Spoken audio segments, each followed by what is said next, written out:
అంకమనాయుడు sir Tirupati వాసి. తిరుపతిలో ఏ కార్యక్రమం జరిగినా ఆయన పాత్ర ఉంటుంది, ఆయన సహకారం ఉంటుంది, ఆయన ఆశీర్వాదం ఉంటుంది. చాలా బుక్కులు రాయడానికి, ప్రచురించడానికి, ఆవిష్కరించడానికి, ట్రాన్స్లేట్ చేయడానికి ఇతోధికంగా సేవ చేస్తున్నటువంటి గొప్ప వ్యక్తి. అలాగే రోటరీ క్లబ్లో, సైన్స్ క్లబ్లో, ఇతర సంస్థల్లో అంతా కూడా ఆయన సభ్యులుగా ఉన్నారు. అంతేకాకుండా తిరుపతి వచ్చేది సంఘాన్ని కూడా ఈయన ముందుండి ఏర్పాటు చేసి అనేక కార్యక్రమాలు నిర్వహిస్తున్నారు. వారు ఇప్పుడు తన మాటలను వినిపించాల్సిందిగా ఆహ్వానిస్తున్నారు. ఇక్కడ భాషాలలో ఆహ్వానం పలుకుతూ ఈ భాషకు సంబంధించినటువంటి విషయాలతో పాటు ఈ రైతు విషయాల కోసం మేము అప్పుడు సమస్యలు కలిసాను. హరికృష్ణారెడ్డి గారు నేను తిరుగుతున్నాను. అయితే నేను భాషా సేవతో పాటు రైతు సేవ కూడా చేస్తాను. నేను వృత్తిరీత్యా బ్యాంకులో ఉద్యోగం చేశాను. ప్రవృత్తిగా వ్యవసాయం చేస్తున్నాను. రిటైర్ అయిన తర్వాత సాహిత్య సేవ చేయాలనుకుని, సామాజిక సేవ చేయాలనుకుని, కళా సేవ చేయాలనుకుని ఈ మూడింటికి సంస్థలు పెట్టి ఇతోధికంగా ఒక్కసారి మీటింగ్ పెట్టి అనేక రకాల సేవలు కొనసాగిస్తున్నాను. మరి సాహిత్య సేవ చేసినట్టు మా సభలో హరికృష్ణారెడ్డి గారు ఎంత కృషి చేస్తున్నారో మేము గమనిస్తూ ఉంటాం. ఒక్కసారి మాకు ఈ రోజు సమావేశం ఉంది అంటే నా పనులన్నీ కూడా పక్కకు పెట్టి నేను రావడానికి ఇష్టపడేది. నేను ఇక్కడికి వచ్చి రావడం జరిగింది. ఇక్కడికి వచ్చిన తర్వాత మహానుభావులు చాలా మంది నేను కలిగి చూశాను. ఈమె రైతు కుటుంబంలో లేదు నా రత్నమ్మ గారు ఆమె చేసిన సేవ, ఆమె మాటల్లో మనకు మరోసారి ఝాన్సీ లక్ష్మి గారు, తర్వాత ఆహారం వంటి వాళ్ళు మన తెలుగు సమాజంలో నేటికి ఉన్నవారు అని చాలా ఆనందంగా మీటింగ్ చూస్తున్నాను. ఈ మాటల్లో మట్టిలో మాణిక్యం. మేము ఆ సందర్భానుచితంగా తీసుకుని వెళ్ళి ఎప్పుడైనా సన్మానించాలనుకున్నాం. ఇప్పటికీ ఎవరి విషయాలు వాళ్ళు ఎవరి విషయాలు పట్టించుకున్నటువంటి సమాజ పరిస్థితుల్లో ఆమె ఈ భాషతో పాటు ఈ ప్రజ కోసం ఎన్ని విషయాలు చేశారని. కాబట్టి ఇటువంటి వాళ్ళు చాలా అరుదు మనకు దొరకడం. కాబట్టి ఈ సమావేశాల వలన కొత్తగా ప్రేరేపించడానికి, ఇన్స్పైర్ చేయడానికి మూర్తులు, మాతృమూర్తులు మనకు దొరికారు. మనతో పాటు పడడం చాలా అదృష్టం. కాబట్టి మన భాషతో పాటు ఎన్నో విషయాలు అనిపిస్తుంది.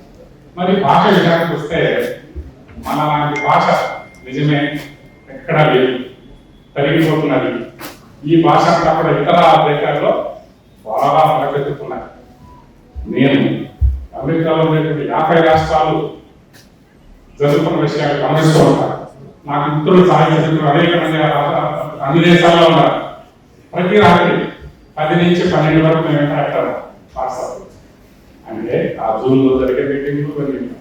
నేను సాహిత్యవేత్త పక్కపోవచ్చు, కానీ ఈ సాహిత్యవేత్తలు ఎక్కడ ఉండినా వాళ్ళ సమాజానికి ఉపయోగపడేటట్టు వారి కవితలు, వాళ్ళ పుస్తకాలు, వాళ్ళ రైటింగ్స్ ని వెలుగులోకి తీసుకొచ్చే ప్రక్రియలో భాగంగా ఈ పుస్తక కొంచెం పేద కవులు రాస్తారండి.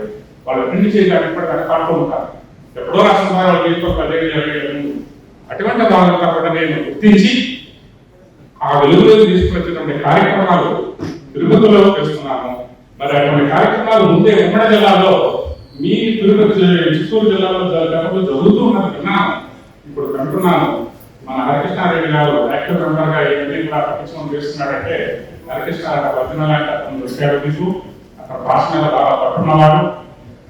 కాబట్టి అతని సేవల్ని మరింత కొనసాగించి ఈ భాషాభివృద్ధి తోడ్పడతారని కోరుకుంటూ, మనకు దాదాపు 11వ శతాబ్దం నుంచి ఇప్పటి వరకు ఎవరి పేరునైనా చెప్పమంటే ఏ విద్యార్థి 4 పేర్లు కూడా చెప్పలేని పరిస్థితుల్లో ఉన్నాం.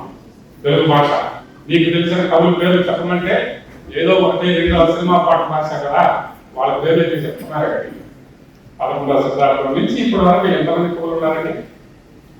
ఎంత పుస్తకమైన రాయించడం కదా ఎవరికి తెలియదు. అసలు కొత్త కవులు అంటే ఏ కొన్ని సాహిత్య ప్రవేశం ఉన్న వాళ్ళు మాత్రం తెలుసు, మిగతా విద్యార్థులకు ఎవరు తెలియదు.